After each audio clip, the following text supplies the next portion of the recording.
Hi friends, god of masters నటసింహం నందమూరి బాలకృష్ణ మరోసారి 100 కోట్ల క్లబ్లోకి చేరిపోయారు. డాకు మహారాజ్ మూవీతో బాలకృష్ణ వరుసగా 4 హిట్లతో మంచి జోరు మీద ఉన్నారు. అలాగే 4 చిత్రాలు కూడా 100 కోట్ల క్లబ్లోకి చేరిపోయిందనమాట. బాలయ్య ఫస్ట్ 100 కోట్ల క్లబ్లోకి చేరిన చిత్రం అఖండ మూవీ వచ్చేసి 133.20 కోట్ల వరకు గ్రాస్ కలెక్షన్ రాబట్టిందనమాట.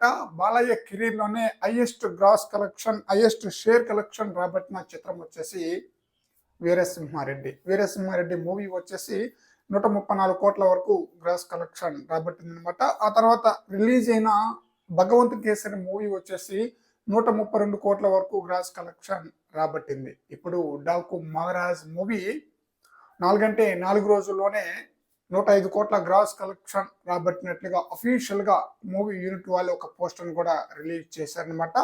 దీన్ని బట్టి చూస్తే డాకు మహారాజ్ మూవీ చాలా ఈజీగా 200 కోట్ల గ్రాస్ మార్క్ ని చేరుకోవడం ఖాయమన్నమాట. దీంతో బాలయ్య కెరీర్లోనే హైయెస్ట్ గ్రాస్ కలెక్షన్ రాబట్టిన చిత్రంగా డాకు మహారాజ్ మూవీ నిలుస్తుందన్నమాట.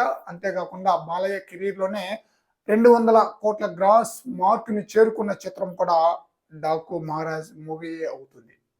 మరి చూడాలి లాంగ్ రన్ లో ఈ మూవీ ఎంతవరకు కలెక్షన్ రాబోతుంది అనేది. ఇది 4వ రోజుకే 105 కోట్ల గ్రాస్ మార్క్, ఇంకా చాలా రోజులు ఉంది. ఈ వీకెండ్ కి మరో 150 కోట్ల గ్రాస్ మార్క్ ని చేరుకునే ఛాన్స్ అయితే ఉందన్నమాట.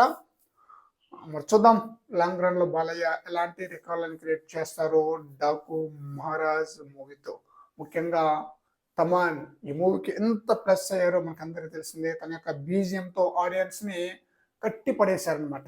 గూస్ బంప్స్ వచ్చేలా తన యొక్క బీజిఎంస్ ఆడియన్స్ కి చాలా బ్రహ్మాండంగా ఆకట్టుకుంది. దాని తగ్గట్టుగానే Balayya dialogues, mass actions, fight scene లో తన యొక్క వేరియేషన్స్ ఆడియన్స్ కి చాలా బ్రహ్మాండంగా ఆకట్టుకుంది అనమాట. Friends, Daaku Maharaj movie long run లో ఎంతవరకు కలెక్షన్ రాబట్టవచ్చు అనేది మీ అభిప్రాయాన్ని కామెంట్ సెక్షన్ లో తెలియజేయండి ఫ్రెండ్స్.